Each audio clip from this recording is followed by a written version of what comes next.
Sino magamit siya ng lamisa ho? Actually pala people, I forgot to say, it's actually Kuya Aljun's birthday. One of our pandays. So, thank you so much to this thank you so much to this Kuya who did not hesitate to help despite his supposed celebration. So, Kuya, happy birthday. God bless you. Continue to be a good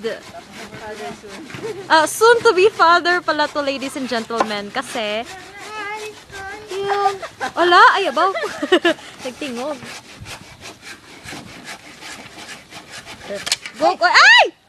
Malapit na yun sa akin! Ano ka? Abi na ko mababa ng tingin. Dili, kuha na siya side. Mabaw. Side. Dali naman ang ano. Dali naman ang tingin. Di size naman tingin. Ito kasi dapat yung gumawa eh. Kaso wala talaga to siya naman. Ano ba? Hoy, vlog ko to, wag kang ganyan. Hoy, papakita ko to sa mundo kung gaano ka ka-harsh.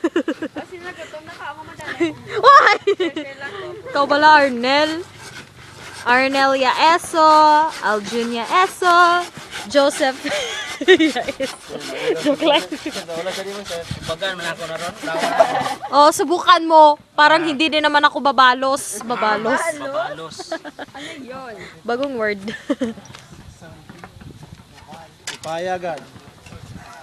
Ito nga pala yung ating sponsor. Mrs. Mrs.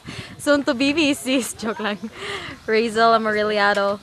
And ito naman yung kapatid niya na kailangan ng study table. Anong pangalan nga niya, ate? Mary Magdalene. Ay! Nakakatakot yung pangalan. Magkamukha talaga yun sila ni ate. Kahit natakpan niya yung mukha niya, malalaman niyo pa rin yan. Mamaya. Tagay ko kadira ba sir? Kanira kasi gusto niya ako.